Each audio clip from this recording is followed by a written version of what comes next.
definitely pointed out to me.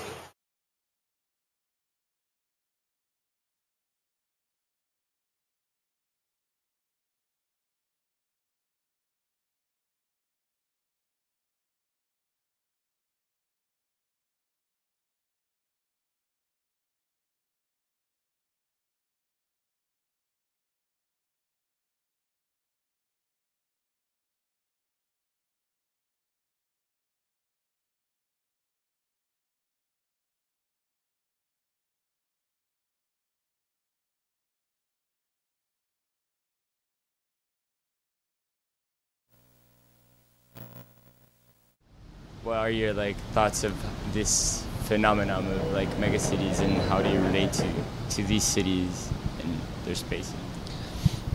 I don't know. I think one interesting something I was thinking the other day. It's actually really interesting how there's this whole new generation of people. I think it's. I mean, there were previously as well, but I think more now than ever before. There's a whole bunch of people who don't necessarily spend the time in one city. They maybe live in New York, but they spend just as much time. I mean, this is certainly my case. Many different cities, but always inside cities, never kind of outside the city. I'm kind of all the time in. I'm not that half of the time I'm outside of New York. But if I'm not in New York, I'm in another metropolis like London or Berlin or somewhere in China or somewhere. So there's this kind of coexistence of two worlds, which is the city and the extra city, which are not kind of in two different places and not distinct territories, but they're kind of completely mixed up one in the other. The cities are just connected by airports. You can go fluidly from one to the other, skipping everything that's in between. And so you have what emerges is a perception of something that goes even beyond the megalopolis or the megacity, and is just one massive global city that you can flow between with very little kind of consciousness of whatever's around it. And I think it's really interesting. One of the things that I think is very interesting about your project is how it actually exposes the fact that this is a very thin layer is there just dots on the surface of the globe, and even these dots are just totally two-dimensional. It's totally horizontal, and all you have to do is look up. Yeah. And you're exposed to the fact that there's the reality is three-dimensional, and there's 500 kilometers of air above you, or however much it is. I don't know how much it is. Yeah.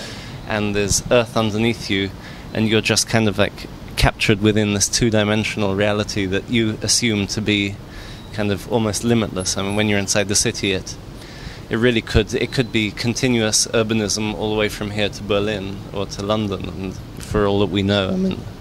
I'm sure it's pretty much the same for most of you. I mean, one step back from the whole hypercity thing, and there's sort of a neoliberal complacency and stability at the moment, in which we're caught up in this kind of capitalism is predicated on growth. So it's as soon as there's a really fascinating thing you never really think about, but a recession basically starts not when the economy is going downhill, but even when it hits zero. The economic crisis is actually all it takes is a downturn in the growth. So if the growth of the US is 5% a year, if it goes to 4% a year, we're already in a crisis, because we're not producing. It's everything is growth. So we get more emails a day than we did 5 years ago. We can get infinitely more information than we can, and so there's this kind of increase. You're caught up. There's no kind of leveling out. It's just this, and so our concentration is very much caught up in absorbing this growth. It's the increase in information, and I think that on the one hand, I don't think we should be too. I think it's important to be aware. I don't think we should kind of be necessarily too critical, because it could become hypocritical very quickly. I mean, there are many kind of worse periods of history than the ones that we're living in, despite the kind of the enormous crises we're facing.